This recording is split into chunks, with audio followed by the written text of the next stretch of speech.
Friends, ನಮಗೆ 3 ದಿನ ಸುತ್ಕ ಇತ್ತು. ಇವತ್ತು ಸುತ್ಕ ಕಳೀತು. ಸೊ ಹಾಗಾಗಿ ಮನೆ ಮಂದಿ ಎಲ್ಲ ಬೆಳಿಗ್ಗೆ ತಲೆ ಸ್ನಾನ ಮಾಡಿದ್ರು. ನಮ್ಮ ಅತ್ತೆ ಉಪ್ಪಿಟ್ಟು ಮಾಡಿದರು, ಈರುಳ್ಳಿ ಎಲ್ಲ ಹಾಕಿ ಉಪ್ಪಿಟ್ಟು ಮಾಡೋದು ಅವರೇನೆ ಮನೆಯಲ್ಲಿ. ಸೊ ಹಾಗಾಗಿ ಈಗ ಬ್ರೇಕ್ಫಾಸ್ಟ್ ರೆಡಿ ಇತ್ತು. ಊಟ ಬ್ರೇಕ್ಫಾಸ್ಟ್ ಮಾಡಲಿಕ್ಕೆ ಬಂದೆ. ನನಗಂಗೂ ಸ್ಕೂಲಿಗೆ ಕಳಿಸಿ ಮನೆಗೆ ಹೊರಗೆ ಒಳಗೆಲ್ಲ ಕಸ ಗುಡಿಸಿ ಈಗ ಕಿಚನಿಗೆ ಬಂದೆ. ಟೊಮೆಟೊ ಸಾರು ಮಾಡೋಣ ಅಂತ ಹೇಳಿ ಮನೆ ಒಳಗೆ ಹೊರಗೆ ಎಲ್ಲ ಕಸ ಎಲ್ಲ ಗುಡಿಸ್ಕೊಂಡು ಈಗ ಕಿಚನಿಗೆ ಬಂದೆ. ಟೈಮ್ ಈಗ 11:15. ಇವತ್ತು ಒಂದು 15 ನಿಮಿಷ ಮೊದಲೇ ಬಂದೆ. ಇಲ್ಲಾಂದರೆ ಯಾವಾಗಲೂ 11:15 ಹೀಗೆ ಕಿಚನಿಗೆ ಬರೋದಿತ್ತು. ಇವತ್ತು ಕರೆಂಟ್ ಬೇರೆ ಇರಲಿಲ್ಲ. ಕರೆಂಟ್ ಬೆಳಿಗ್ಗೆಯಿಂದ ಹೋಗೋದು ಬರೋದು ಆಗ್ತಾಯಿದೆ, ಆದರೆ ಈಗ ಬಂತು ಈಗ ಜಸ್ಟು. ಇವತ್ತು ಟೊಮೆಟೊ ಸಾರು ಮಾಡೋಣ ಅಂಥೇಳಿ. ಟೊಮೆಟೊ ಸಾರು ಯಾಕೆ ಮಾಡೋದು ಅಂತಂದರೆ, ಇವತ್ತು ಅಂದರೆ ನಾವು ಎರಡೂ ಮಸಾಲೆದು ಮಾಡೋದಿಲ್ಲ. ಒಂದು ನೆಂಚ್ಕೊಳ್ಳಿಕ್ಕೆ ಮಸಾಲೆ ಮಾಡಿದ್ರೆ ಕಲಿಸ್ಕೊಳ್ಳಿಕ್ಕೆ ಮಸಾಲೆ ಮಾಡೋದಿಲ್ಲ. ಸೊ ಹಾಗಾಗಿ ಇವತ್ತು ನುಗ್ಗೆಕಾಯಿ ಬಾಜಿ ಮಾಡ್ತಾಯಿದ್ದೇನೆ. ಸುಕ್ಕ ಬಾಜಿ ರೆಸಿಪಿನ ಶೇರ್ ಮಾಡ್ಕೊಳ್ತೇನೆ. ಹಾಗೆ ಟೊಮೆಟೊ ಸಾರು ಸಿಂಪಲ್ಲಾಗಿ. ಆಮೇಲೆ ಮೂಲಂಗಿ ಇದೆ. ನಿನ್ನೆ ನಮಗೆ ಬೇಕಾದವರೊಬ್ಬರು ಮೂಲಂಗಿ ತಂದು ಕೊಟ್ಟಿದ್ದರು. ಅದ್ರ ಗಡ್ಡೆ ದೊಡ್ಡ ಗಡ್ಡೆ ಇದೆ, ಅದು ಫ್ರೈ ಮಾಡ್ಕೊಳ್ಳಿಕ್ಕೆ ತುಂಬ ಚೆನ್ನಾಗಿರ್ತದೆ. ಸೊ ಹಾಗಾಗಿ ಅದನ್ನ ಇವತ್ತು ಫ್ರೈ ಮಾಡ್ಕೊಳ್ಳೋದು. ಆಮೇಲೆ ಇವತ್ತು ನಿನ್ನೆ ವೈಟ್ ರೈಸ್ ಮಾಡಿದೆ, ಅಕ್ಕಿ ಮುಗಿದಿತ್ತು. ಹಾಗಾಗಿ ನಿನ್ನೆ ಸಂಜೆನೇ ಅಕ್ಕಿ ತಗೊಂಡು ಬಂದರು. ಹಾಗಾಗಿ ಕುಚ್ಚಲಕ್ಕಿಯನ್ನು ಕುಕ್ಕರ್ ಇಟ್ಟಿದ್ದೇನೆ.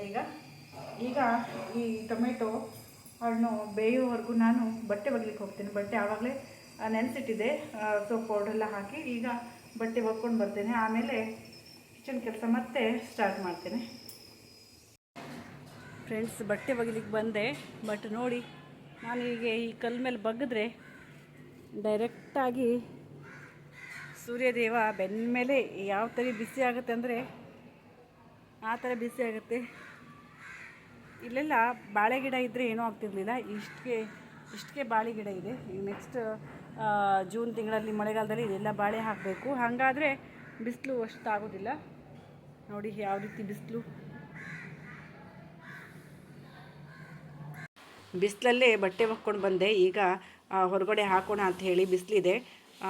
ಎಷ್ಟೇ ಹೊರಗಡೆ ಬಿಸಿಲಿದ್ರು ನಮ್ಮ ಅಂಗಳದಲ್ಲಿ ಮಾತ್ರ ಸ್ವಲ್ಪ ಬಿಸಿಲು. ಯಾಕಂದರೆ ಆ ಕಡೆ ಈ ಕಡೆ ಎಲ್ಲ ಮರಗಳಿದ್ದಾವಲ್ಲ. ಸೊ ಹಾಗಾಗಿ ನಾನು ಬೇಗ ಅದಕ್ಕೆ ಬಟ್ಟೆ ಒಗೆಯೋದು. ಇದು ನೋಡಿ ಮೆಣಸು, ಮೆಣಸಿನ ಪುಡಿ ಖಾಲಿ ಆಗಿತ್ತು. ಸೊ ಮೆಣಸನ್ನ ಹಿಟ್ಟು ಮಾಡಿಸ್ಕೊಂಡು ಬರೋಣ ಅಂಥೇಳಿ 2-3 ಬಿಸಿಲು ಆಯ್ತು ಇದಕ್ಕೆ. ಇವತ್ತು ಆಗಿದೆ ಇದನ್ನ ತೆಗೆದಿಡೋದು ಮತ್ತು ಮೆಲ್ಲಿಗೆ ಕೊಟ್ಟು ಹಿಟ್ಟು ಮಾಡಿಸ್ಕೊಂಡು ಬರೋದು. ಬಟ್ಟೆ ಎಲ್ಲ ಹಾಕಿದೆ. ನೋಡಿ ಇಷ್ಟು ಬಟ್ಟೆ ಇತ್ತು ಇವತ್ತು. ಡೈಲಿ ಇಷ್ಟೇ ಬಟ್ಟೆ ಇರುತ್ತೆ. ನೋಡಿ ಬಟ್ಟೆ ಎಲ್ಲ ಒಗೆದಾಯಿತು. ಈಗ ಕಿಚನಿಗೆ ಬಂದೆ ಮತ್ತೆ. ಇವತ್ತು ಈ ವಾರ ಪೂರ್ತಿ ನುಗ್ಗೆಕಾಯಿ. ಯಾಕಂದರೆ ತುಂಬ ನುಗ್ಗೆಕಾಯಿ ತೊಗೊಂಡು ಬಂದಿದ್ದರು. ಸೊ ಹಾಗಾಗಿ ಅದನ್ನ ಖಾಲಿ ಮಾಡಬೇಕಲ್ವಾ. ಇವತ್ತು ಬೇರೆ ಥರ ರೆಸಿಪಿ ಮಾಡ್ತಾಯಿದ್ದೇನೆ. ಅದನ್ನು ನುಗ್ಗೆಕಾಯಿ ರಸದ ರೆಸಿಪಿ ತೋರಿಸಿದ್ದೀನಿ ನಿಮಗೆ. ಬಟ್ ಇವತ್ತು ನುಗ್ಗೆಕಾಯಿ ಸಗಳೆ, ನಮ್ಮ ಕೊಂಕಣಿ ಭಾಷೆಯಲ್ಲಿ ಸಗಳೆ ಅಂತೇವೆ ಇದಕ್ಕೆ. ಸಗಳೆ ಮಾಡೋದು ಏನಿಲ್ಲ. ಇದಕ್ಕೆ ಸಾಸಿವೆ ಮತ್ತು ಹಿಂಗು ಒಗ್ಗರಣೆ ಹಾಕ್ಕೊಳ್ಳೋದು. ಆಮೇಲೆ ಕರಿಬೇವು ಹಾಕ್ಕೊಳ್ಳೋದು. ಆಮೇಲೆ ನುಗ್ಗೆಕಾಯಿ ಚಿಕ್ಕದಾಗಿ ಕಟ್ ಮಾಡಿ ಅದನ್ನ ನೀರು ಹಾಕಿ ಬೇಯಿಸ್ಕೊಳ್ಳೋದು. ಈಗ ಮಸಾಲೆಗೆ ಇದಕ್ಕೆ ನೋಡಿ ಉದ್ದಿನಬೇಳೆ ಮತ್ತು ಮೆಂತೆ ಅದನ್ನ ಫ್ರೈ ಮಾಡ್ಕೊಳ್ಬೇಕು. ಈಗ ಮೆಣಸು ಸ್ವಲ್ಪ ಫ್ರೈ ಆಗಬೇಕು, ಅಂದರೆ ಸ್ವಲ್ಪ ಚೆನ್ನಾಗಿರ್ತದೆ. ಹಾಗಾಗಿ ಅದಕ್ಕೆ ಈಗ ಉದ್ದಿನಬೇಳೆ ಮತ್ತು ಮೆಂತೆ ಕಾಳು ಅದನ್ನ ಕೂಡ ನಾವು ಸ್ವಲ್ಪ ಫ್ರೈ ಮಾಡ್ಕೊಳ್ಬೇಕು. ಅದನ್ನು ಆಮೇಲೆ ರುಬ್ಬಬೇಕಿದ್ರೆ ಆಮೇಲೆ ಮಸಾಲೆಗೆ ಹಾಕ್ಕೊಳ್ಳೋದು. ಮಸಾಲೆ ಈ ರೀತಿ ರೆಡಿಯಾಗಿದೆ ನೋಡಿ. ಕಾಯಿ ತುರಿ, ಕೊತ್ತಂಬರಿ, ಧನಿಯಾ, ನಾವು ಕೊತ್ತಂಬರಿ ಅಂತೇವೆ, ಅರಿಶಿನ ಪುಡಿ ಮತ್ತು ಸ್ವಲ್ಪ ಹುಣಸೆಹಣ್ಣು, ಮೆಣಸು ಇದನ್ನ ಹಾಕಿ ಸ್ವಲ್ಪ ತರ್ತರಿಯಾಗಿ ರುಬ್ಕೊಳ್ಬೇಕು. ಫಸ್ಟಿಗೆ ಪೂರ್ತಿ ನೈಸಾಗಿ ರುಬ್ಕೊಳ್ಬೇಕಂತ ಏನಿಲ್ಲ, ರುಬ್ಕೊಂಡ್ರೂ ಆಗ್ತದೆ. ಅದು ತರ್ತರಿ ಆದರೆ ಚೆನ್ನಾಗಿರ್ತದೆ ಸಗಳೆಗೆಲ್ಲ. ಆಮೇಲೆ ಇದು ನೋಡಿ ಫ್ರೈ ಮಾಡಿದ್ದು ಮೆಂತ್ಯಕಾಳು ಮತ್ತು ಉದ್ದಿನಬೇಳೆ ಇದನ್ನ ಹಾಕಿದ್ರೆ ತುಂಬ ಚೆನ್ನಾಗಿರ್ತದೆ. ಟೇಸ್ಟ್ ತುಂಬ ಚೆನ್ನಾಗಿರ್ತದೆ ಸಗಳೆದು. ಈ ರೀತಿ ವೆರೈಟಿ ಏನಾದರೂ ಮಾಡ್ಕೊಳ್ಬೇಕಲ್ವ. ನುಗ್ಗೆಕಾಯಿ ಒಂದೇ ಥರ ಮಾಡಿದ್ರೆ ಬೇಜಾರು. ಸೊ ಹಾಗಾಗಿ ಇದು ನಮ್ಮ ಅನಗಂಗೆ ಅಷ್ಟು ಇಷ್ಟ ಆಗೋದಿಲ್ಲ. ನನ್ನ ಹಸ್ಬೆಂಡ್ ಮತ್ತು ನಮ್ಮ ಅತ್ತೆಗೆ ಇಷ್ಟ ಆಗ್ತದೆ. ನನಗೆ ಇಷ್ಟ ಅಥವಾ ಇಲ್ಲದಿದ್ದರೂ ಆಗ್ತದೆ. ಹೀಗೆ ಸ್ವಲ್ಪ ಬೆಲ್ಲ ಹಾಕೋದು. ಉಪ್ಪು ಹಾಕ್ಕೊಂಡೆ, ಸ್ವಲ್ಪ ರುಚಿಗೆ ತಕ್ಕಷ್ಟು ಉಪ್ಪು ಮತ್ತು ಬೆಲ್ಲ ಹಾಕ್ಕೊಳ್ಬೇಕು. ಆಮೇಲೆ ಮಸಾಲೆ ಹಾಕಿ ಒಂದು 2 ಕುದಿ ಕುದಿಸ್ಬಿಟ್ರೆ ಸಗಳೆ ರೆಡಿ ಆಗ್ತದೆ, ನುಗ್ಗೆಕಾಯಿ ಸಗಳೆ. ಇದು ಸ್ವಲ್ಪ ತೆಳ್ಳಗೆ ಮಾಡಿದೆ, ಯಾಕಂದರೆ ಅದು ಬರ್ತಾ ದಪ್ಪ ಆಗಿಬಿಡ್ತದೆ ಅದು. ಟೊಮೆಟೊ ಸಾರು ಮಾಡಲಿಕ್ಕೆ ಟೊಮೆಟೊ ಬೇಯಿಸ್ಕೊಂಡಿದ್ದೆ. ಟೊಮೆಟೊ ಹಣ್ಣು 3 ಟೊಮೆಟೊ ಹಣ್ಣು ತೊಗೊಂಡಿದ್ದೆ ಬೇಯಿಸ್ಕೊಳ್ಳಿಕ್ಕೆ. ನೋಡಿ ಸಿಪ್ಪೆ ತೆಗೆದು ಈಗ ಸ್ವಲ್ಪ ಆರಿದೆ, ಆದ ನಂತರನೇ ನಾವು ರುಬ್ಕೊಳ್ಬೇಕಾಗ್ತದೆ. ರುಬ್ಕೊಂಡು ಬಂದರೆ ಟೊಮೆಟೊ ಸಾರು ರೆಡಿ ಆಗ್ತಾಯಿದೆ ನೋಡಿ. ಭಾಳ ತೆಳ್ಳಗೇನು ಮಾಡಲಿಲ್ಲ. ಇದು rasam powder, rasam MTR rasam powder, ಅದನ್ನು ಕೂಡ ಹಾಕ್ಕೊಂಡೆ ನೀರು ಮಾಡಿ. ಸ್ವಲ್ಪ ರುಚಿಗೆ ತಕ್ಕಷ್ಟು ಉಪ್ಪು, ಬೆಲ್ಲ ಏನು ನಾನು ಹಾಕೋದಿಲ್ಲ ಇದಕ್ಕೆಲ್ಲ ರಸಮಿಗೆ. ಕೆಲವರು ಟೊಮೆಟೊ ಸಾರಿಗೆ ಬೆಲ್ಲನೂ ಕೂಡ ಹಾಕ್ತಾರೆ. ಇದು ನೋಡಿ ಮೂಲಂಗಿ ಇತ್ತು. ಮೂಲಂಗಿನ ಫ್ರೈ ಮಾಡ್ಕೊಳ್ಳೋಣ ಅಂಥೇಳಿ ಉಪ್ಪು ಹಚ್ಚಿಟ್ಟು ಆಮೇಲೆ ಮಾಡ್ಕೊಂಡ್ರಾಯ್ತು ಅಷ್ಟೊತ್ತಿಗೆ. ಈ ಟೊಮೆಟೊ ಸಾರಿಗೆ ನಾವು ಸಾಸಿವೆ ಒಗ್ಗರಣೆ ಕೊಟ್ಟರು ಆಗ್ತದೆ, ಬೆಳ್ಳುಳ್ಳಿ ಒಗ್ಗರಣೆ ಕೊಟ್ಟರು ಆಗ್ತದೆ. ಬೆಳ್ಳುಳ್ಳಿ ಒಗ್ಗರಣೆ ಕೊಟ್ಟರೆ ತುಂಬ ಚೆನ್ನಾಗಿರ್ತದೆ. ನಮ್ಮ ಅನಗಂಗೆ ಇಷ್ಟ ಅದು ಬೆಳ್ಳುಳ್ಳಿ, ಅಂದರೆ ಆ ಸಾರಲ್ಲಿ ಸಿಗೋ ಬೆಳ್ಳುಳ್ಳಿ ತಿನ್ನೋದಂದರೆ ಅವಳಿಗೆ ಇಷ್ಟ. ಹಾಗಾಗಿ ಇವತ್ತು ನಾನು ಬೆಳ್ಳುಳ್ಳಿ ಒಗ್ಗರಣೆ ಹಾಕ್ತೇನೆ. ಶನಿವಾರ ಹೀಗೆ ಮಾಡಿದ್ರೆ ಬೆಳ್ಳುಳ್ಳಿ ನಾವು ತಿಂತೇವೆ, ನಮ್ಮ ಅತ್ತೆ ಬೆಳ್ಳುಳ್ಳಿ ಈರುಳ್ಳಿ ಎಲ್ಲ ಶನಿವಾರ ದಿನ ತಿನ್ನೋದಿಲ್ಲ. ಸೊ ಹಾಗಾಗಿ ನಾನು ಹೆಚ್ಚಾಗಿ ಅದನ್ನ ಮಾಡೋದಿಲ್ಲ, ಬೆಳ್ಳುಳ್ಳಿ ಒಗ್ಗರಣೆ ಕೊಡೋದಿಲ್ಲ. ಇವತ್ತು ಶನಿವಾರ ಏನಲ್ಲ, ಸೊ ಹಾಗಾಗಿ ಬೆಳ್ಳುಳ್ಳಿ ಒಗ್ಗರಣೆ ಕೊಟ್ಟೆ ನೋಡಿ. ಮೂಲಂಗಿ ಫ್ರೈ ಕೂಡ ಆಗ್ತಾಯಿದೆ. ಬಿಸಿ ಬಿಸಿ ಅಡುಗೆ ಮಾಡಿ ಊಟ ಮಾಡೋದು ಎಷ್ಟು ಖುಷಿ ಅಲ್ವಾ. ನಾವು ಅಡುಗೆ ಮಾಡಬೇಕು, ನಾವೇ ತಿನ್ನಬೇಕು. ಈಗ ಇದು ಮೊಸರು ಮಾಡಿಟ್ಟಿದ್ದೆ ನಿನ್ನೆನೆ. ಸ್ವಲ್ಪ ಮಜ್ಜಿಗೆ ಮಾಡಲಿಕ್ಕೆ, ಅಂದರೆ ಮಜ್ಜಿಗೆ ಇಷ್ಟಪಡ್ತಾರೆ ಮನೆಯಲ್ಲಿ, ಅದನ್ನ ಸ್ವಲ್ಪ ಮಿಕ್ಸರಿಗೆ ಹಾಕಿ ಒಂದು ಸ್ವಲ್ಪ ಅಷ್ಟೇ ಸ್ವಲ್ಪ ತೆಳ್ಳಗೆ ಮಾಡೋದು, ಇಲ್ಲಾಂದರೆ ಅದು ಚೆನ್ನಾಗಿರೋದಿಲ್ಲ. ಮೊಸರು ಸ್ವಲ್ಪ ಹುಳಿಯಾಗಿ ಹೋಗಿತ್ತು. ಹುಳಿ ಆಗದೇ ಇದ್ದರೆ ಮೊಸರು ತಿನ್ಬೋದು, ಮೊಸರು ಹುಳಿ ಆದರೆ ಅದನ್ನ ತಿನ್ನಲಿಕ್ಕಾಗೋದಿಲ್ಲ. ಹಾಗಾಗಿ ಮಜ್ಜಿಗೆ ಮಾಡ್ತಾಯಿದ್ದೇನೆ. 2 ಸಲ ಹಾಕೊಳ್ಳುವಷ್ಟಿತ್ತು, ಒಂದೇ ಸಲ ಹಾಕಿದ್ರೆ ಅದು ಮಿಕ್ಸರ್ ಜಾರಲ್ಲಿ ಹಿಡಿಯೋದಿಲ್ಲ. ಸೊ ಹಾಗಾಗಿ ಇನ್ನೊಂದು ಸಲ ಹಾಕ್ಕೊಂಡೆ. ಚೆನ್ನಾಗಿರ್ತದೆ, ನೀರು ಥರ ಮಾಡಬೇಕು ಮಜ್ಜಿಗೆ. ಅದಕ್ಕೆ ಸ್ವಲ್ಪ ಉಪ್ಪು ಎಲ್ಲ ಹಾಕಬೇಕು. ನಮ್ಮ ಮನೆಗ ಇದ್ದರೆ ಆ ಥರ ಮಾಡಿಕೊಡು ಅಂತ ಹೇಳ್ತಾಳೆ, ಬೆಳ್ಳುಳ್ಳಿ ಒಗ್ಗರಣೆ ಅಥವಾ ಸಾಸಿವೆ ಒಗ್ಗರಣೆ ಹಾಕ್ಕೊಡು ಅಂತ ಹೇಳ್ತಾಳೆ. ಮೂಲಂಗಿ ಫ್ರೈ ಕೂಡ ಆಯಿತು. ಸ್ವಲ್ಪ ನೀರು ಹಾಕ್ಕೊಳ್ಬೇಕು, ಯಾಕಂದರೆ ಬೇಗ ಬೇಯ್ತದೆ, ಸ್ವಲ್ಪ ಮೆತ್ತಗಾಗ್ತದೆ ನೋಡಿ. ಇವತ್ತಿನ ನಮ್ಮ ಊಟಕ್ಕೆ ರೆಡಿ: ಕುಚ್ಚಲಕ್ಕಿ ಅನ್ನ, ಟೊಮೆಟೊ ಸಾರು, ನುಗ್ಗೆಕಾಯಿ ಸಗಳೆ ಮತ್ತು ಮೂಲಂಗಿ ಫ್ರೈ, ಮಜ್ಜಿಗೆ. ಈಗ ಈವ್ನಿಂಗು, ಈಗ 6:30. ಇವತ್ತು ಪಾಲ್ಕಿ ಬರ್ತದೆ. ಸೊ ಹಾಗಾಗಿ ಪಾಲ್ಕಿಗೆ ಹರಿವಾಣ ಕೂಡ ರೆಡಿ ಮಾಡಿಟ್ಟೆ. ಇದು ನೋಡಿ, ನುಗ್ಗೆಕಾಯಿ ಹೂವಿನ ವಡೆ, ನುಗ್ಗೆಕಾಯಿ ಹೂವು ಸಿಗುತ್ತಲ್ವ ಅದ್ರ ವಡೆ. ಊಟ ಎಲ್ಲ ಮುಗಿಸ್ಕೊಂಡ್ವಿ, ಈಗ ಪಾತ್ರೆ ತೊಳೆಯುವ ಸಮಯ. ಹಾಗೆ ನಾನು ಒಂದು ಸ್ಪೀಚ್ ಕೇಳ್ತಾ ಇದ್ದೆ. ಆ ಸ್ಪೀಚ್ ಕೇಳ್ತಾ ಒಂದೊಂದು ಸಲ ನನ್ನ ಸಾಂಗ್ ಕೇಳ್ತೇನೆ. ನಿಮ್ಗೆ ಗೊತ್ತಿದೆ, ನೈಟ್ ನನ್ನ ಸಾಂಗ್ ಕೇಳ್ತಾನೆ ಪಾತ್ರೆ ತೊಳೆಯೋದು ಹೇಳಿ. ಬಟ್ ಇವತ್ತು ಒಂದು ಒಳ್ಳೆಯ ಸ್ಪೀಚ್ ಇತ್ತು, ತಾರಾ ಮಂಜುನಾಥ್ ಅವ್ರದ್ದು ಸ್ಪೀಚ್ ಕೇಳೋದು ಈಗ ಸ್ವಲ್ಪ ರೂಢಿ ಆಗಿಬಿಟ್ಟಿದೆ. ಹಾಗಾಗಿ ಪಾತ್ರೆ ಎಲ್ಲ ತೊಳಿತಾ ಕೇಳಿಕೊಂಡೆ. ಈಗ ಎಲ್ಲ ಕ್ಲೀನ್ ಮಾಡೋದು ಕಿಚನ್ ಎಲ್ಲ. ಇವತ್ತು ದಶಮಿ, ನಾಳೆ ಏಕಾದಶಿ ಅಲ್ವಾ. ಸೊ ಹಾಗಾಗಿ ನಾನು ಗ್ಯಾಸ್ ಸ್ಟವ್ ಕೂಡ ಎಲ್ಲ ಕ್ಲೀನ್ ಮಾಡ್ಕೊಳ್ತೇನೆ ದಶಮಿ ದಿನ. ಯಾಕಂದರೆ ನಾಳೆ ಏಕಾದಶಿ. ಅಂದರೆ ಡೈಲಿ ಒರೆಸೋದಿಲ್ಲ ಅಂತಲ್ಲ, ಅಲ್ಲಿ ಮೇಲಿಂದನೇ ಹೀಗೆ ಒರೆಸೋದು. ಯಾಕಂದರೆ ಏನು ಚೆಲ್ಲೋದಿಲ್ಲ ನಾನು. ಉಕ್ಕಿ ಏನಾದರೂ ಚೆಲ್ಲಿದ್ರೆ ಗ್ಯಾಸ್ ಸ್ಟವ್ ಎಲ್ಲ ಹಾಳಾಗತ್ತಲ್ವ, ಹಾಗೆ ಉಕ್ಸೋದಿಲ್ಲ. ಇವತ್ತು ಮಾತ್ರ ನಾನು ಚೆನ್ನಾಗಿ ತೊಳೆದು ಇಡ್ತೇನೆ, ನಾಳೆ ಏಕಾದಶಿಗೆ ಫ್ರೆಶ್ ಆಗಿರಲಿ ಅಂಥೇಳಿ. ಮುಸ್ರೆ ಎಲ್ಲ ಇರ್ತದಲ್ವ, ಸೊ ಹಾಗೆ ಎಲ್ಲ ಕ್ಲೀನ್ ಮಾಡ್ಕೊಳ್ಳೋದು. ಡೈಲಿನೂ ಈ ರೀತಿಯೇ ಕ್ಲೀನ್ ಮಾಡ್ಕೊಳ್ಳೋದು. ಆದರೆ ಏಕಾದಶಿ ಅಂದರೆ ಸ್ವಲ್ಪ ಹೆಚ್ಚು ಗಮನ ಇಟ್ಟು ಕ್ಲೀನ್ ಮಾಡೋದು. ಈ ಥರ ರೆಡಿ ಆಯಿತು ನನ್ನ ಕಿಚನ್. ನಾಳೆಗೆ ಬಂದರೆ ಫ್ರೆಶ್ ಆಗಿರ್ತದೆ ಕಿಚನ್ನು. ನಮಗೆ ತುಂಬ ಸ್ವಲ್ಪ ಉತ್ಸಾಹಭರಿತವಾಗಿ ನಾವು ಬರ್ಬೋದು ನೋಡಿ. ಈಗ ಕಿಚನ್ ಕೆಲಸ ಇಲ್ಲಿಗೆ ಮುಗೀತು. ಇನ್ನು ನಾಳೆ, ಇವತ್ತು ಏಕಾದಶಿ, ನಮ್ಮನೆಯವರು ಪೂಜೆ ಕೂಡ ಮಾಡ್ತಾ ಇದ್ದಾರೆ.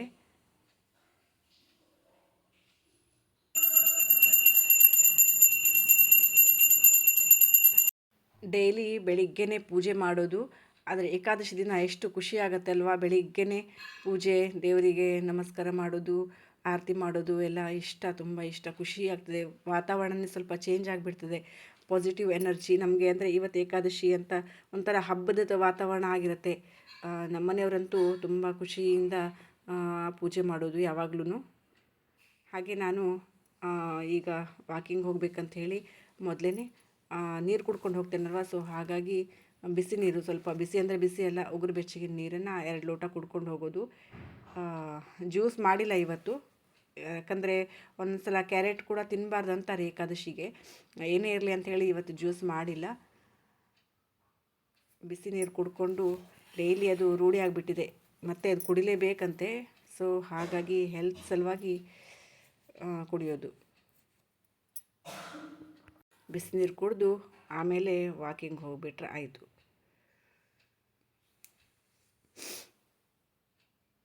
ಈ ರೀತಿ ಯಾರೆಲ್ಲ ಬೆಳಿಗ್ಗೆ ಎದ್ದ ತಕ್ಷಣ ನೀರು ಕುಡಿತೀರಿ ಕಮೆಂಟ್ ಮಾಡಿ, ಓಕೆನಾ? ಹಾಗೆ ನಮ್ಮ ಮನೆಯವರು ಕೂಡ ಈಗ ಶಾಪಿಗೆ ಹೋಗಲಿಕ್ಕೆ ರೆಡಿ ಆದರು. 6:30 ಅಂದರೆ ಅವರು ಶಾಪಲ್ಲೇ ಇರ್ತಾರೆ. ಸೊ ಹಾಗಾಗಿ ಅವರು ಹೊರಟ್ರು. ಈಗ ನಾನು ನಮ್ಮ ಅನಗಂಗೆ ನಮ್ಮ ಅತ್ತೆಗೆ ಚಪಾತಿ, ಇವತ್ತು ಏಕಾದಶಿ ಅಲ್ವಾ ಚಪಾತಿ ಮಾಡೋಣ ಅಂತ ಚಪಾತಿ ಹಿಟ್ಟು ಕಲಿಸ್ತಾ ಇದ್ದೆ.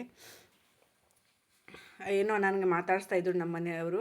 ಮಾತಾಡ್ತಾನೆ ಚಪಾತಿ ಹಿಟ್ಟು ಕೂಡ ಕಲಸಾಯಿತು. ಈಗ ನಾನು ವಾಕಿಂಗ್ ಹೋಗಬೇಕು. ನೋಡಿ ಚಪಾತಿ ಹಿಟ್ಟು ಕೂಡ ಆಯಿತು. ಈಗ ಸ್ವಲ್ಪ ಅದು ಬಿಡಬೇಕು, ಒಂದು ಅರ್ಧ ಗಂಟೆ ಬಿಟ್ಟು ಆಮೇಲೆ ಚಪಾತಿ ಲಟ್ಸ್ಕೊಳ್ಳೋದು.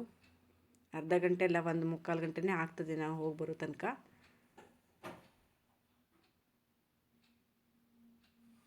ಈಗ ಬೇಗ ಬೇಗ ವಾಕ್ ಮುಗಿಸ್ಕೊಂಡು ಬರ್ತೀನಿ. Hi friends, good morning. ಈಗ ಟೈಮ್ 11 ಗಂಟೆ. ನಾನು ಈಗ ಎದ್ದು ಬ್ರೇಕ್ಫಾಸ್ಟ್ ಮಾಡಿದೆ ಮಾತ್ರ. ಯಾಕೆ ಅಂತ ಅನ್ಬೋದು. ನನ್ನ ಕತೆ ಕೇಳಿ ಇವತ್ತಿಂದು. ಬೆಳಿಗ್ಗೆ ಏಳೋ ಟೈಮಿಗೆ ಎದ್ದೆ, 5:15ಗೆ ಎದ್ದು ಫ್ರೆಶ್ ಅಪ್ ಆಗಿ, ಇವತ್ತು ಕ್ಯಾರೆಟ್ ಜ್ಯೂಸ್ ಮಾಡಿಲ್ಲ ಏಕಾದಶಿ. ಸೊ ಹಾಗಾಗಿ ಬೆಳಿಗ್ಗೆ ಎದ್ದು ಸ್ನಾನ ಮಾಡಬೇಕಂತ ಅನಿಸ್ತು. ಸ್ನಾನ ಕೂಡ ಮಾಡಿಲ್ಲ, ಯಾಕಂದರೆ ವಾಕಿಂಗ್ ಹೋಗಿ ಬಂದು ಸ್ನಾನ ಮಾಡಿದ್ರಾಯ್ತು ಅಂತ ಹೇಳಿ ನಮ್ಮ ಅನಗಂಗೆ ಇವತ್ತು ಚಪಾತಿ ಮಾಡಿಕೊಡೋಣ ಅಂಥೇಳಿ. ಇವತ್ತು ಏಕಾದಶಿ ಫಾಸ್ಟಿಂಗ್ ಅವ ನಮಗೆ. ಸೊ ಹಾಗಾಗಿ ಅವಳಿಗೆ ಚಪಾತಿ ಮಾಡಿಕೊಡೋಣ ಅಂಥೇಳಿ ಚಪಾತಿ ಹಿಟ್ಟು ಕಲಸಿಟ್ಟು ವಾಕಿಂಗ್ ಹೋದೆ. ವಾಕಿಂಗ್ ಹೋಗಿ ಒಂದು 5 ನಿಮಿಷ ಆಯಿತು ಅಷ್ಟೇ. ಒಂದು ರೌಂಡು ವಾಕ್ ಮಾಡಿದ್ದೆ. ಸ್ವಲ್ಪ ಹೊಟ್ಟೆ ನೋವು ಕಾಣಿಸ್ಕೊಂಡಂಗೆ ಆಯಿತು. ಆಮೇಲೆ ಇದು ಯಾವಾಗಲೂ ಇದು ಏನು ದೊಡ್ಡ ಸಮಸ್ಯೆ ಅಲ್ಲ ಅಂಥೇಳಿ ಇನ್ನೊಂದು ಸ್ವಲ್ಪ ಹೊತ್ತು, ಒಂದು 5 ನಿಮಿಷ, ಇನ್ನೊಂದು ಸ್ವಲ್ಪ 5 ನಿಮಿಷ ವಾಕ್ ಮಾಡಿದೆ. ಹೊಟ್ಟೆ ನೋವು ತುಂಬ ಜೋರಾಯ್ತಂದರೆ ಒಂದು ಹೆಜ್ಜೆ ಆ ಕಡೆ ಇಡ್ಲಿಕ್ಕಾಗಲಿಲ್ಲ, ಮುಂದೆ ಇಡ್ಲಿಕ್ಕಾಗಲಿಲ್ಲ. ತುಂಬ ಹೊಟ್ಟೆ ಸಂಕಟಾಯಿತು. ಕಾಲು ನೋವು ಮತ್ತು ಹೊಟ್ಟೆ ನೋವು ತುಂಬ ಬಂತು. ಸೊ ಮತ್ತು ವಾಪಸ್ ಬಂದು ಮಲ್ಕೊಂಡವಳು ನಾನು ಒದ್ದಾಡಿಬಿಟ್ಟೆ ಒಂದು ಸಲ. ನಮ್ಮ ಮನೆಗಂತೂ ತುಂಬ ಹೆದರೋಗ್ಬಿಟ್ಲು. ಅಷ್ಟೊತ್ತಿಗೆ ನಮ್ಮ ಮನೆಯವರು ಶಾಪಿಗೆ ಹೋಗಿದ್ದರು. ನಾವು ಫೋನ್ ಮಾಡಿ ಹೇಳಿದೆ ಅವರಿಗೆ, ಮತ್ತು ಹೀಗೆ ಹೊಟ್ಟೆ ನೋವು ಅಂಥೇಳಿ. ಅವರು ಅಂದರು, ಸ್ವಲ್ಪ ಹೊತ್ತು ರೆಸ್ಟ್ ಮಾಡು, ಹೇಳ್ಬೇಡ, ಏನು ಮಾಡಬೇಡ, ರೆಸ್ಟ್ ಮಾಡು, ಕಡಿಮೆ ಆಗಲಿಲ್ಲ ಅಂದರೆ ಹಾಸ್ಪಿಟ್ಲಿಗೆ ಹೋಗೋಣ ಅಂತ ಹೇಳಿದ್ರು. ನೋಡಿದರೆ ಮಲಗಿದ್ದೊಂದು 15 ನಿಮಿಷ ಒಂದು ಚೆನ್ನಾಗಿ ಸ್ವಲ್ಪ ಒಂದು 15 ನಿಮಿಷ ನಿದ್ರೆ ಒಂದು ಸ್ವಲ್ಪ. ಆದ ನಂತರ ಸ್ವಲ್ಪ ಕಡಿಮೆ ಆಯಿತು. ಅನಗಂಗೆ ನಾ ಏನೂ ಮಾಡಲಿಲ್ಲ ಇವತ್ತು. ಹಿಟ್ಟು ಕಲಸಿಟ್ಟಿದ್ದಷ್ಟೇ. ಚಪಾತಿನ ನಮ್ಮ ಅತ್ತೆನೇ ಮಾಡಿದರು, ಬಾಜಿ ಚಪಾತಿ ಎಲ್ಲ. ಮತ್ತು ನಮ್ಮ ಅನಗಂಗೆ 2 ಜಡೆ ಒಂದು ಹಾಕಿದೆ. ಅವಳಿಗೆ ಸ್ಕೂಲಿಗೆ ಬಿಡಲಿಕ್ಕೂ ಹೋಗಲಿಲ್ಲ ನಾನು, ಅವಳೇ ಹೋದಳು. ಈಗೆದ್ದು ಅಂಗಳಕ್ಕೆ ಸ್ವಲ್ಪ ಗಿಡಗಳಿಗೆಲ್ಲ ನೀರು ಹಾಕೋದಿತ್ತು, ನೀರು ಹಾಕ್ಕೊಂಡು ಬಂದೆ. ಈಗ ಒಳಗಡೆ ಕಸನ ಗುಡಿಸ್ಲ. ಇವತ್ತು ಏಕಾದಶಿ ಎಲ್ಲ ಏನೂ ಇಲ್ಲ, ಫ್ರೆಶ್ ಆಗಲಿಲ್ಲ, ಏನೂ ಇಲ್ಲ. ಒಂಥರ ಆಗ್ತಾಯಿದೆ ಜೀವಕ್ಕೆ, ಸಮಾಧಾನ ಇಲ್ಲ. ಯಾಕಂದರೆ ಬೆಳಗ್ಗೆ ಎದ್ದು ತಲೆ ಸ್ನಾನ ಮಾಡ್ತಿದ್ವಿ ಏಕಾದಶಿ ದಿವಸ. ಇವತ್ತೇನಿಲ್ಲ, ಸ್ನಾನ ಇಲ್ಲ, ಏನೂ ಇಲ್ಲ. ಈಗ ಕಸ ಎಲ್ಲ ಗುಡಿಸಿ ಆಮೇಲೆ ಸ್ನಾನ ಮಾಡಬೇಕು. ಆಮೇಲೆ ಇವತ್ತಿನ ಕತೆ ಇಷ್ಟ ಆಯಿತು ನಂದು. ಆಮೇಲೆ ಸಿಗ್ತೇನೆ. ಈಗ ಸ್ವಲ್ಪ ಆರಾಮಾಗಿದೆ. ಜಸ್ಟ್ ಸ್ನಾನ ಮುಗಿಸ್ಕೊಂಡು ಬಂದೆ. ವಾಶ್ರೂಮ್ ಮತ್ತು ಬಾತ್ರೂಮ್ ಎಲ್ಲ ಕ್ಲೀನ್ ಮಾಡೋದಿತ್ತು. ಅದೆಲ್ಲ 8 ಗಂಟೆ ಒಳಗೇ ಆಗ್ತಿತ್ತು ಇವತ್ತು ಮುಂಜಾನೆ. ಆದರೆ ನನಗೆ ಸ್ವಲ್ಪ ಹೆಲ್ತ್ ಇಶ್ಯೂಸ್ ಆಯ್ತಲ್ವ. ಸೊ ಹಾಗಾಗಿ ಈಗ ಮಾಡೋದಾಯಿತು. ಈಗ ಟೈಮ್ 1 ಗಂಟೆ. ಈಗ ಸ್ನಾನ ಮಾಡ್ಕೊಂಡು ಬಂದೆ. ಈಗ ಸ್ವಲ್ಪ ದೇವರಿಗೆ ನಮಸ್ಕಾರ ಮಾಡಿ ಆಮೇಲೆ ದೇವರ ಶ್ಲೋಕ ಎಲ್ಲ ಓದಬೇಕು. ಇವತ್ತು ಅಡುಗೆ ಕೆಲಸ ಒಂದಿಲ್ಲ, ಫಾಸ್ಟಿಂಗ್ ಅಲ್ವಾ. ಸೊ ನಮ್ಮ ಮನೆಗನೂ ಊಟಕ್ಕೆ ಬರೋದಿಲ್ಲ, ರಾತ್ರಿ ಊಟಕ್ಕೆ. ಅವಳಿಗೆ ಏನು ಮಾಡೋದಂತ ನೋಡಿದ್ರಾಯ್ತು ಆಮೇಲೆ. ಸೊ ಹಾಗಾಗಿ ಈಗ ಅಡುಗೆ ಕೆಲಸ ಇಲ್ಲ, ಸ್ವಲ್ಪ ಫ್ರೀ. ಈಗ ಸ್ವಲ್ಪ ದೇವರ ಶ್ಲೋಕ ಎಲ್ಲ ಓದ್ಕೊಳ್ಳೋಣ. ನಾನು ದೇವರ ಶ್ಲೋಕನ ಯಾವಾಗಲೂ ಈವ್ನಿಂಗ್ ಓದ್ತಿದ್ದೆ, ಬಟ್ ಇವತ್ತು ಟೈಮ್ ಇದೆ ಇಷ್ಟೊತ್ತಿಗೆ. ಹಾಗಾಗಿ ವಿಷ್ಣು ಸಹಸ್ರನಾಮ ಮತ್ತು ಭಗವದ್ಗೀತೆನ ಓದ್ಕೊಂಡು ಬರೋಣ ಬನ್ನಿ. ಇವತ್ತು ಏಕಾದಶಿ ಆಗಿರೋದ್ರಿಂದ ನಾನು ಯಾವಾಗಲೂ ನಿಮ್ಗೆ ಗೊತ್ತಿದೆ ಶೇಂಗಾನ ಹುರಿತೇನೆ, ಶೇಂಗಾ ಫ್ರೈ ಮಾಡ್ಕೊಳ್ತೇನೆ. ಶೇಂಗಾ ನಮ್ಮ ಮನೆಯವರಿಗೂ ಇಷ್ಟ ಅದು ತಿನ್ನಲಿಕ್ಕೆ. ಏಕಾದಶಿ ದಿವಸ ಅವರು ಏನೇನು ತಿನ್ನೋದಿಲ್ಲ ಅಲ್ವಾ. ಸೊ ಹಾಗಾಗಿ ಇದನ್ನ ಸ್ವಲ್ಪ ತಿಂದರೆ ಆಗುತ್ತೆ ಅಂಥೇಳಿ ಶೇಂಗಾ ಹುರ್ಕೊಳ್ತಾ ಇದ್ದೇನೆ ನೋಡಿ. ತುಂಬ ಚೆನ್ನಾಗಿರ್ತದೆ ತಿನ್ನಲಿಕ್ಕೆ. ಫಾಸ್ಟಿಂಗಲ್ಲೆಲ್ಲ ತಿನ್ಬೋದು ಇದನ್ನ, ಶೇಂಗಾನ. ಮತ್ತು ಬೇರೆ ಗ್ರೇನ್ಸ್ ಎಲ್ಲ ತಿನ್ನಲಿಕ್ಕಾಗೋದಿಲ್ಲ. ಸೊ ಹಾಗಾಗಿ ಫ್ರೂಟ್ಸು ಮತ್ತು ವೆಜಿಟೇಬಲ್ಸು ಮತ್ತು ಈ ಶೇಂಗಾನ ತಿನ್ಬೋದಂತೆ. ಮತ್ತು ಗೆಣಸು ಕೂಡ ಇದ್ದರೆ ತಿನ್ಬೋದು, ಗೆಣಸು ತಂದಿದ್ದಿರಲಿಲ್ಲ. ಸೊ ಹಾಗಾಗಿ ಶೇಂಗಾನ ಹುರಿತಾ ಇದ್ದೇನೆ. ಇವತ್ತಂತೂ ಏಕಾದಶಿ ದಿನವೇ ನನಗೆ ಹೆಲ್ತ್ ಅಪ್ಸೆಟ್ ಆಗಿದ್ದು ತುಂಬ ಬೇಜಾರಾಯಿತು. ಯಾಕಂದರೆ ಬೆಳಿಗ್ಗೆನೇ ಎದ್ದು ನಾನು ತಲೆ ಸ್ನಾನ ಮಾಡಿ ದೇವ್ರ ಪೂಜೆ ಎಲ್ಲ ಮಾಡ್ತಿದ್ದೆ, ಶ್ಲೋಕನೆಲ್ಲ ಓದ್ತಿದ್ದೆ. ಬಟ್ ಇವತ್ತು ನನಗೆ ಏಳಲಿಕ್ಕೆ ಆಗಲಿಲ್ಲ. ಸೊ ತುಂಬ ಬೇಜಾರಾಯಿತು. ಆದರೂ ಕೂಡ ಆಮೇಲೆ ನಾನು ಎಲ್ಲ ಮಾಡಿಕೊಂಡೆ. ಬಟ್ ಬೆಳಿಗ್ಗೆ ಎದ್ದು ಫ್ರೆಶ್ ಅಪ್ ಆಗಿ ಆಮೇಲೆ ದೇವ್ರ ಪೂಜೆ ಎಲ್ಲ ಮಾಡೋದು ಅದೇ ಬೇರೆ ಖುಷಿ ಕೊಡುತ್ತೆ ಅಲ್ವಾ? ನಿಮಗೆ ಹೇಗೆ ಅನಿಸುತ್ತೆ ನೋಡಿ. ಆದರೆ ಹೆಲ್ತ್ ಯಾವಾಗಲೂ ಒಂದೇ ರೀತಿ ಇರೋದಿಲ್ಲ. ನಾವು ಬೆಳಿಗ್ಗೆನೇ ಬೇಗ ಏಳ್ತೇವೆ, ಸರಿಯಾಗಿರ್ತೇವೆ. ಆದರೂ ಕೂಡ ಎಷ್ಟೊತ್ತಿಗೆ ಏನಾಗುತ್ತೆ ಅಂತ ಹೇಳಕ್ಕೆ ಬರೋದಿಲ್ಲ. ಸೊ ಹಾಗಾಗಿ ಇವತ್ತು ನನಗೆ ಸ್ವಲ್ಪ ಅಪ್ಸೆಟ್ ಆಯಿತು, ಮೂಡ್ ಅಪ್ಸೆಟ್ ಆಯಿತು. ಆಮೇಲೆ ಸರಿ ಆಯಿತು ಬಿಡಿ. ಒಟ್ಟಿನಲ್ಲಿ ಏಕಾದಶಿ ಇವತ್ತು ಈ ರೀತಿ ಶುರುವಾಯಿತು ನಂದು.